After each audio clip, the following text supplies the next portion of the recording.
Bonjour et bienvenue dans un nouvel épisode de India and Global Left. Si vous découvrez l'émission, n'oubliez pas de cliquer sur le bouton d'abonnement. Pensez également à devenir membre YouTube, à soutenir l'émission sur Patreon ou à faire un petit don en utilisant le lien dans la description. Sans plus attendre, permettez-moi d'accueillir notre invité de ce soir, le professeur Mohammad Marandi. Le professeur Marandi enseigne à l'Université de Téhéran. Professeur Marandi, bienvenue à nouveau dans Indian Global Left.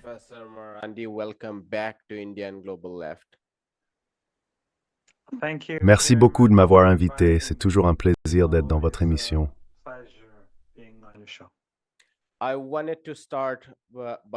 Je voulais commencer par vous interroger sur l'événement majeur qui a eu lieu aujourd'hui en Iran, la célébration de la Journée internationale d'Al-Quds, que les grands médias occidentaux ont totalement passé sous silence.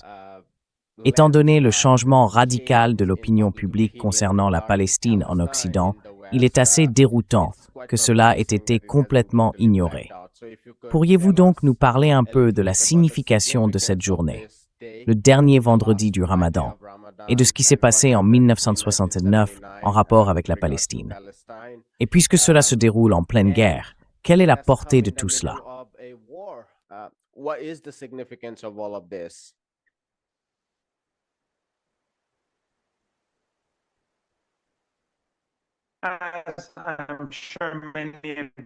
Comme beaucoup d'entre vous le savent sûrement, depuis la Révolution, l'Iran célèbre une journée nationale de solidarité avec le peuple palestinien. Elle a lieu le dernier vendredi du mois sacré du Ramadan. Avant la Révolution, les révolutionnaires soutenaient toujours deux grandes causes de politique étrangère. La première était bien sûr la résistance en Afrique australe et le soutien à la lutte contre l'apartheid, et la seconde était la Palestine. Le Shah, quant à lui, entretenait d'excellentes relations à la fois avec le régime israélien et avec l'Afrique du Sud de l'apartheid. Ainsi, après la Révolution, nous avons eu cela.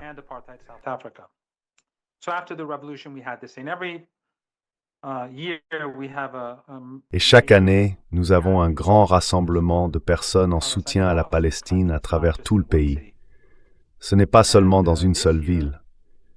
Et cette année, c'était extraordinaire. Sous les tirs de missiles, sous les frappes aériennes à travers le pays, des dizaines de millions de personnes étaient dans les rues. À Téhéran, ils ont bombardé la manifestation de la Journée internationale d'Al-Quds. Je dois donc ajouter à ce que vous avez dit. Les médias occidentaux ont été complètement silencieux à ce sujet, à propos des rassemblements. Mais ils ont aussi été totalement silencieux sur le fait que cette coalition sioniste a bombardé le rassemblement à Téhéran. L'une des manifestantes, une femme, a été tuée.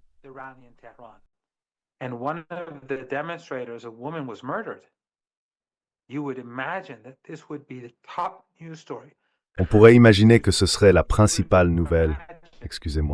On pourrait imaginer que ce serait la principale nouvelle mondiale. Des millions de personnes à Téhéran se rassemblent sous la menace de frappes aériennes. Et ensuite, l'ennemi passe réellement à l'action, tuant et blessant des manifestants. C'est extraordinaire. C'est incroyable.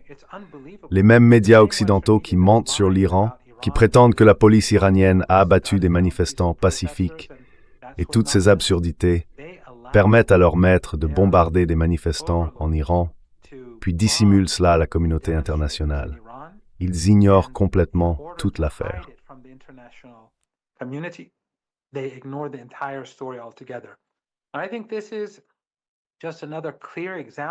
Je pense que c'est simplement un autre exemple clair que l'Occident n'est pas seulement démoniaque, mais que ces médias sont tout aussi capturés que l'État, par les mêmes oligarques, par la même classe Epstein. Aujourd'hui encore, l'Occident a été démasqué et le peuple iranien a montré son courage et sa détermination face à l'agression, ainsi que son soutien au peuple palestinien. Car c'est bien cela qui constitue le péché de l'Iran. Le fait que l'Iran veuille être indépendant et qu'il soutienne les opprimés, en particulier le peuple palestinien, mais aussi les peuples de Cuba, du Venezuela et d'autres encore, qui subissent le joug du sionisme et de l'impérialisme.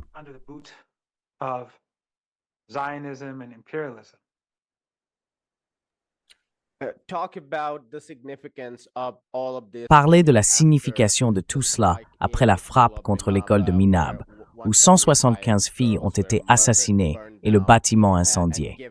Et sachant que les Palestiniens, tout au long du génocide, ont subi des choses similaires, voire pires. Press TV en Iran affirme que ce qui se passe en Palestine a une résonance personnelle pour de nombreux Iraniens. Parlez de la signification de cela.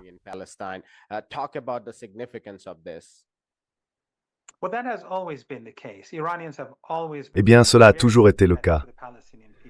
Les Iraniens ont toujours été très solidaires du peuple palestinien. Et bien sûr, il y a toujours une petite minorité en Iran qui soutient l'Occident, qui le soutient depuis des décennies. Nous les avons vus lors des émeutes. Certaines de ces personnes accompagnaient les terroristes qui abattaient des policiers, de jeunes gens insouciants pour la plupart. Mais même ces jeunes, leur vision du monde a changé. J'ai mes propres expériences anecdotiques, tout comme mes collègues à l'université.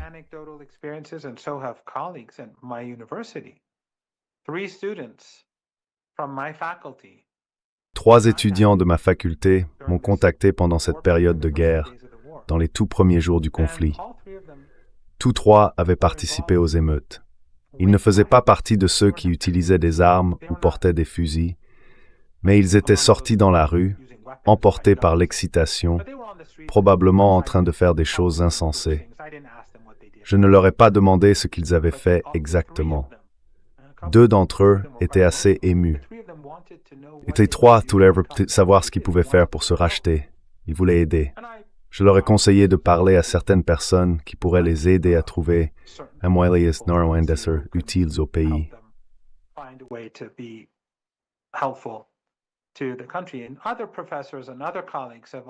Et d'autres professeurs et collègues aussi, eh bien, certains d'entre eux m'ont donné leurs propres exemples. Ainsi, l'état d'esprit a changé, même parmi cette minorité qui était sous l'influence de la propagande occidentale. L'Occident a uni les Iraniens ordinaires d'une manière que je n'avais jamais vue auparavant. En ce moment même, ils bombardent Téhéran pendant que nous parlons. Je ne sais pas si vous pouvez l'entendre, mais ils bombardent la ville.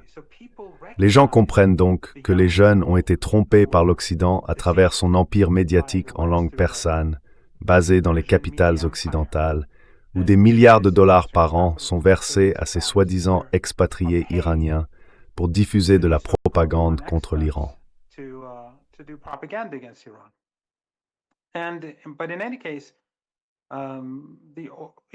Mais en tout cas, les Iraniens ont massivement soutenu le peuple palestinien et la cause palestinienne.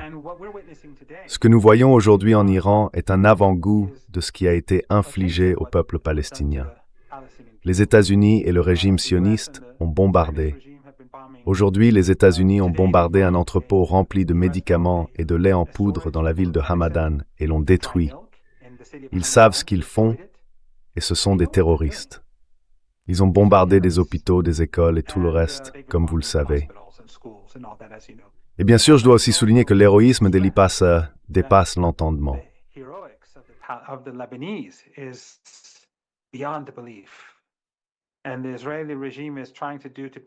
Et le régime israélien essaie de faire à Beyrouth et au sud du Liban ce qu'il a fait à Gaza, car le Hezbollah et la résistance combattent le régime pour mettre fin au génocide à Gaza. Nous devons toujours nous souvenir des actes héroïques du Hezbollah, de ses partisans et de ceux du Liban qui se tiennent à leur côté. Nous devons également garder à l'esprit que le gouvernement syrien lié à Al-Qaïda a voulu intervenir ces dernières semaines, ces derniers jours, en faveur du régime israélien et attaquer le Hezbollah, mais il a été menacé par la résistance irakienne. On lui a également fait savoir que l'Iran tirerait des missiles sur les dirigeants d'Al-Qaïda et de l'État islamique s'il entreprenait une telle action.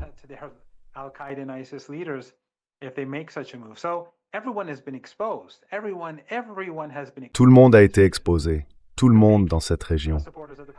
Les faux partisans du peuple palestinien, comme le Qatar et Erdogan, les faux représentants du peuple syrien, les dirigeants d'Al-Qaïda, et bien sûr la barbarie du régime des États-Unis et du régime israélien sont tous pleinement visibles en Iran, surtout aujourd'hui, alors qu'ils ont bombardé Téhéran et attaqué des manifestants, tuant une femme protestataire. Ainsi, même si ces temps sont très sombres et douloureux pour nous tous, pour provoquer un changement dans ce monde, il faut de la conscience. Et cette conscience se répand à travers le monde. Les Américains et le régime israélien ont commis une grave erreur.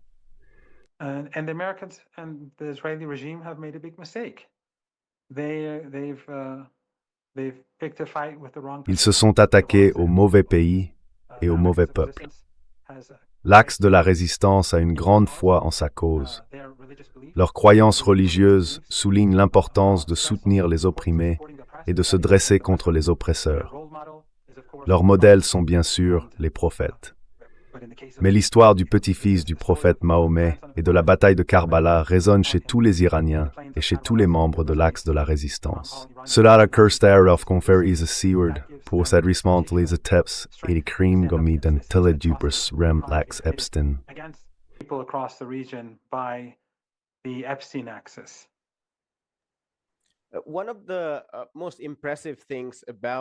L'un des aspects les plus impressionnants de l'Iran, c'est sa direction.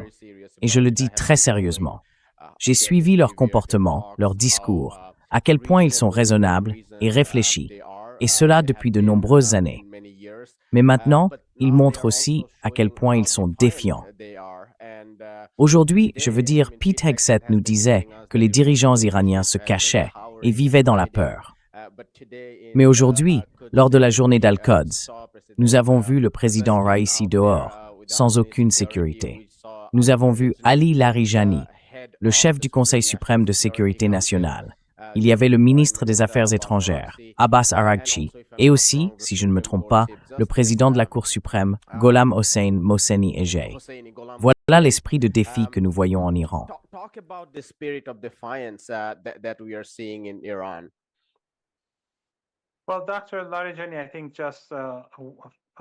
Eh bien, Dr Larijani, je pense qu'il y a peu de temps à tweeter et je pense que c'est quelqu'un que les gens devraient suivre.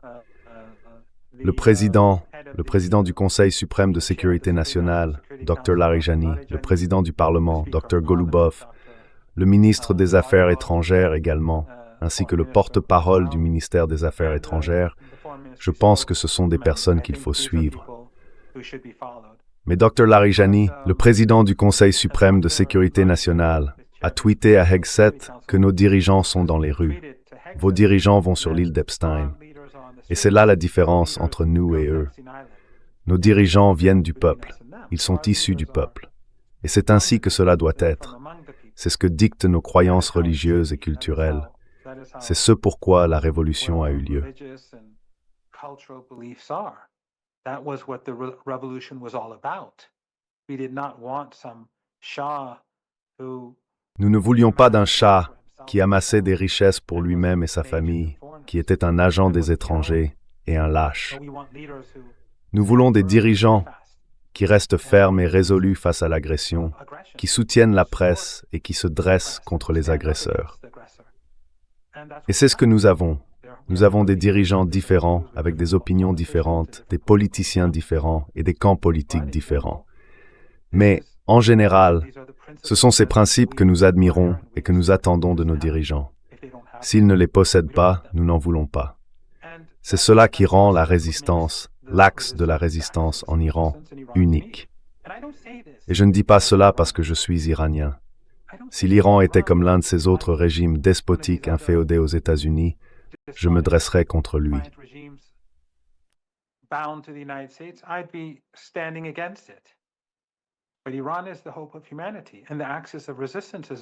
Mais l'Iran est l'espoir de l'humanité, et l'axe de la résistance est l'espoir de l'humanité.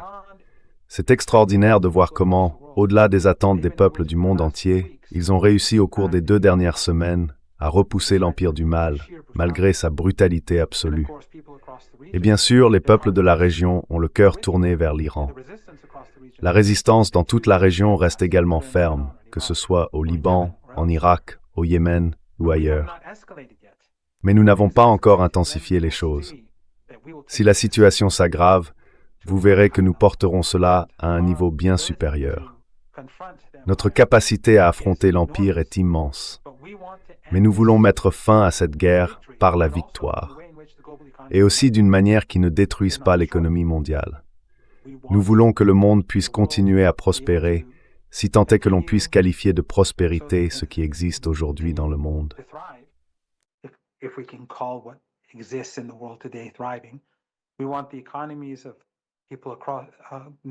Nous voulons que les économies des nations de la majorité mondiale prospèrent. Et nous devrions tous nous rappeler que l'Iran n'a pas commencé cette guerre. L'Iran négociait. Ce sont Trump et Netanyahou qui ont provoqué cette situation catastrophique. Et les gens en Inde, en fait, devraient garder à l'esprit que le régime israélien sacrifie leurs intérêts. Le régime Trump sacrifie leurs intérêts et ceux du peuple américain dans cette guerre. Sans leurs actions illégales, leurs actions meurtrières, le massacre d'enfants, l'assassinat de nos dirigeants, la destruction d'écoles et d'hôpitaux, sans cela, le prix du pétrole serait ce qu'il était il y a 3, 4 ou 5 semaines. Nous devons nous battre et nous devons vaincre l'ennemi, car c'est une guerre existentielle pour nous.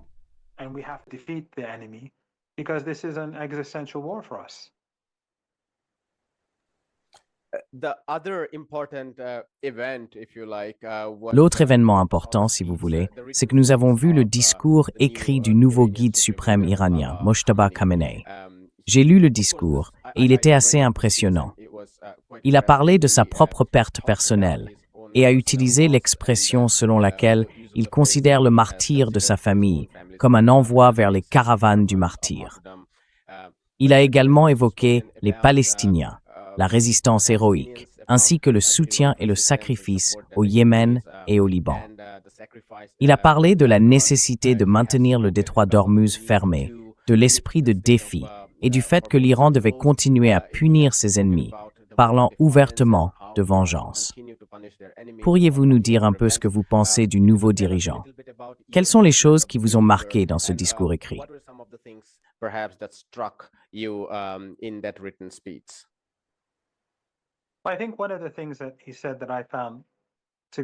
Je pense que l'une des choses qu'il a dites et que j'ai trouvée très importante, c'est que pendant la semaine où nous n'avions pas de dirigeant et où, conformément à la Constitution, ce conseil de 3 hommes dirigeait le pays est resté calme. Ce sont les citoyens qui ont préservé l'État. Chaque soir, ils sortaient dans les rues, comme nous l'avons vu aujourd'hui. La nuit, partout dans le pays, ils étaient dehors sous les tirs de missiles et les frappes aériennes. Et les forces armées, en moins d'1 heure, ont commencé leur riposte dès le premier jour.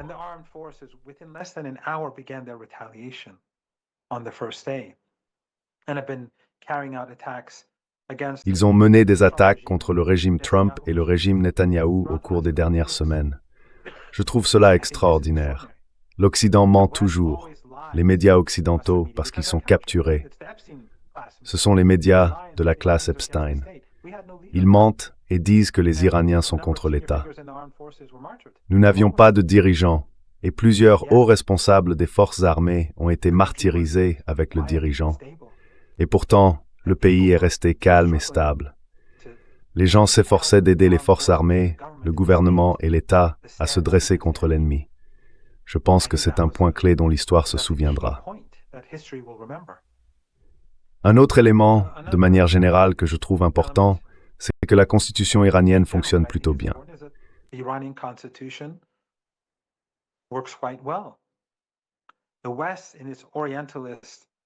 L'Occident, avec sa manière de penser orientaliste, nous regarde de haut. Il considère tous les autres modèles de gouvernement comme inférieurs aux siens, comme si nous dépendions simplement de despotes et de ces mêmes vieux stéréotypes orientalistes. Notre constitution est très sophistiquée, et elle a fonctionné pour nous pendant 47 ans, malgré l'antagonisme le plus intense. 47 ans de lutte, de sanctions brutales, 47 ans de guerre. 3 guerres nous ont été imposées, et dans les 3, les États-Unis étaient directement impliqués. Au cours des derniers mois de la guerre que Saddam Hussein a déclenchée avec le soutien de l'Occident, lorsqu'ils lui ont fourni des armes chimiques à utiliser, l'Occident est intervenu directement. Ils ont abattu un avion de ligne et détruit des navires. destroyed ships. Then, of course, less than a year ago with the Israeli regime. Puis bien sûr, il y a moins d'un an, avec le régime israélien, et maintenant le terrorisme, soutenant constamment des groupes terroristes. Le dernier incident remonte à quelques mois, lorsqu'ils ont tué des centaines de policiers et de civils ordinaires qui protégeaient les rues. Et bien sûr, d'innombrables autres, environ 1 millier, bien plus d'1 millier, de passants innocents.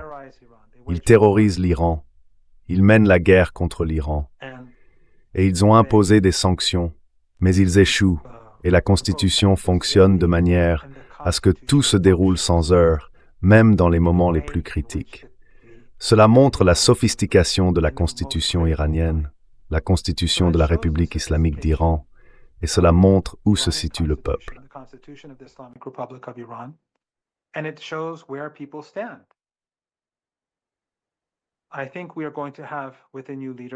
Je pense qu'avec un nouveau dirigeant, d'après son message au peuple, que tout le monde devrait lire à mon avis, nous allons connaître une certaine continuité.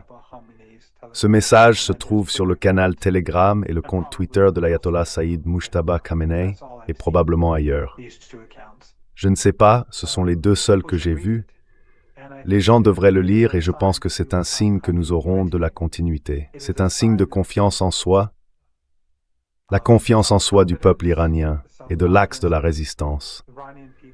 Parce que nous sommes du côté de la vérité et que nous nous dressons contre le mal.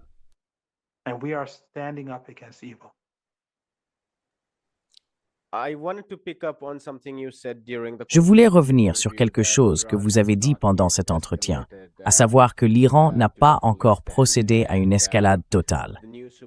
Le nouveau guide suprême a mentionné que des études avaient été menées sur l'ouverture d'autres fronts où l'ennemi a peu d'expérience et serait particulièrement vulnérable.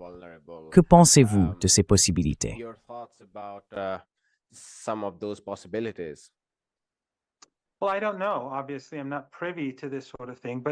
Eh bien, je ne sais pas. Évidemment, je ne suis pas dans la confidence de ce genre de choses, mais l'Iran a déjà montré qu'il avait de nombreuses cartes en main. Et si l'on prend en compte le fait que le Mossad et la CIA se sont déjà lourdement trompés, non seulement en ce qui concerne le renseignement américain, mais aussi le fait que l'Iran a réagi en frappant des cibles américaines dans le Golfe Persique, ce que Trump n'avait pas prévu, cela montre que le renseignement ne vaut pas grand-chose.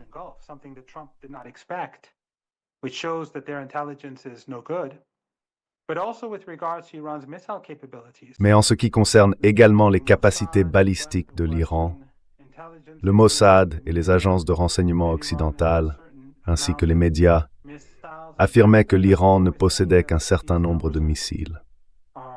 À l'époque, je disais déjà que ces chiffres étaient absurdes, et nous voyons maintenant qu'ils l'étaient vraiment. Les Iraniens tirent sans relâche des missiles sur les bases américaines et sur le régime sioniste, en plus des drones, et il n'y a aucune pénurie. Ils devraient donc prendre ces déclarations très au sérieux. Ils connaissent très peu les capacités et les intentions de l'Iran, comme nous l'avons déjà constaté, et doivent par conséquent accorder une grande importance à de telles déclarations.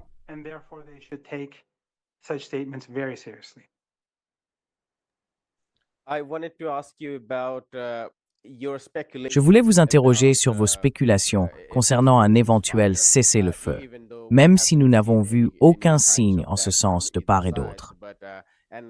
Les analystes affirment que les États-Unis et Israël sont en position de faiblesse, étant donné que l'économie américaine était déjà en très mauvais état avant la guerre, en raison des tarifs douaniers et de décennies de capitalisme financier prédateur, de l'inflation croissante, de la hausse des taux d'intérêt, et ainsi de suite. Il faut également noter le retour des sacs mortuaires, car le CENTCOM vient de confirmer ou de reconnaître que les 6 personnes qui se trouvaient dans l'hélicoptère qui s'est écrasé, non abattu, mais écrasé, en Irak, sont mortes.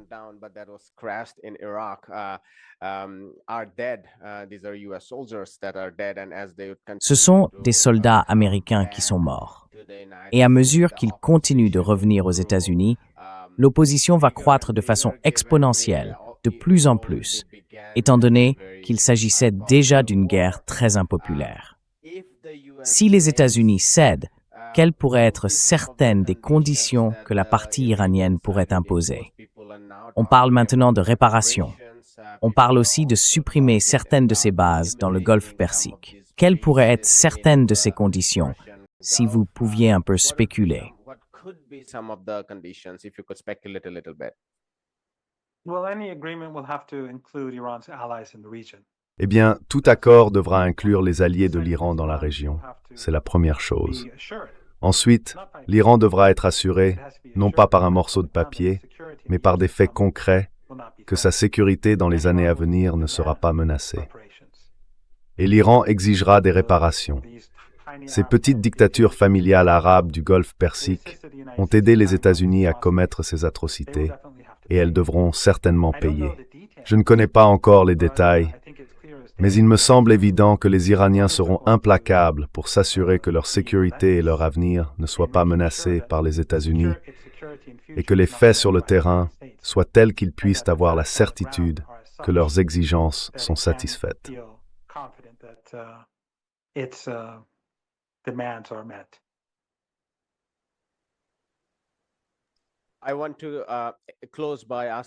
Je voudrais conclure en vous posant une dernière question à propos de l'une de vos conférences qui est devenue un peu virale en Inde, où vous avez critiqué le gouvernement indien pour s'être en quelque sorte tiré une balle dans le pied en s'alignant sur le régime sioniste. Évidemment, vous et moi avons déjà parlé du fait que la position du gouvernement indien ne reflète pas celle d'une grande partie du pays, même si un segment de la population la soutient clairement. Pourriez-vous préciser un peu plus votre critique et quelle a été votre réaction au fait que cette conférence soit devenue virale en Inde? Ce qui montre aussi que votre message a vraiment trouvé un écho auprès de nombreuses personnes là-bas.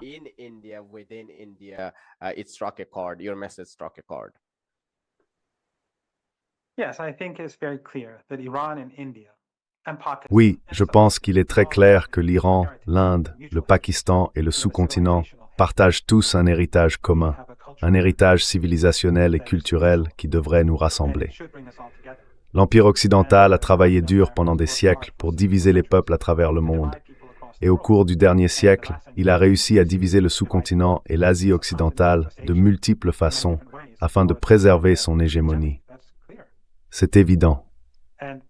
L'Inde a une tradition d'opposition à la domination occidentale et a mené sa propre lutte de résistance. C'est bien sûr quelque chose que l'Inde, le Pakistan, le Bangladesh et le sous-continent ont en commun. Bangladesh and the subcontinent share together. And in past decades, the Indians. Au cours des dernières décennies, les Indiens ont continué à adopter une position contre l'Empire. Et bien sûr, les divisions entre l'Inde et le Pakistan, je veux les mettre de côté. Les intérêts de l'Asie, ceux des peuples d'Asie, consistent à se rapprocher les uns des autres. Ce que l'Occident veut, et ce que le régime israélien veut, c'est diviser l'Asie. Ces dernières années, le gouvernement indien s'est rapproché du régime israélien, un régime d'apartheid, raciste, qui inflige au peuple palestinien ce que les Britanniques ont fait aux Indiens, mais en pire. Bien sûr, il y a dans l'histoire de l'Inde des épisodes catastrophiques. Ainsi, pour nous, il est assez inattendu que les Indiens se rapprochent autant d'un tel régime.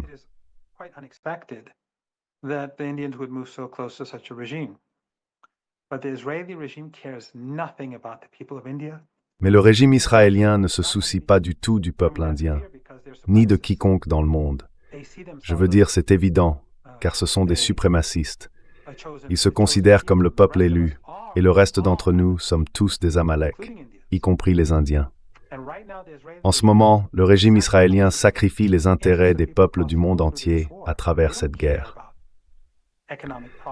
Il ne se préoccupe pas des problèmes économiques, ni de la crise qui pourrait ruiner l'économie de l'Inde ou du reste du monde. Ils s'en moquent. Ils sacrifieront les intérêts du peuple indien sans hésiter une seconde. Ce n'est même pas une question pour eux.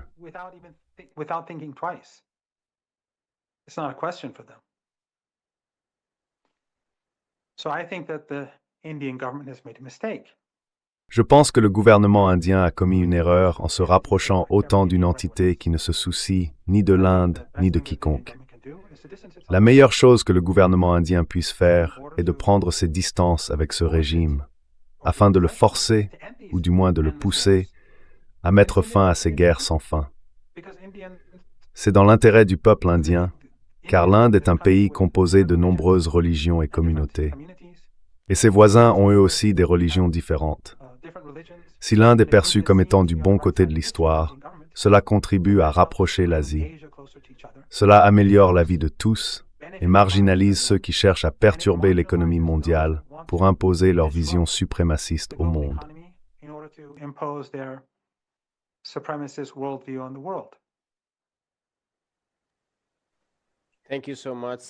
Merci beaucoup. Ça devrait être diffusé encore et encore en Inde et peut-être dans d'autres régions du monde. C'était très bien. Et professeur Marandi, merci beaucoup pour votre temps et je vous souhaite encore plus de force.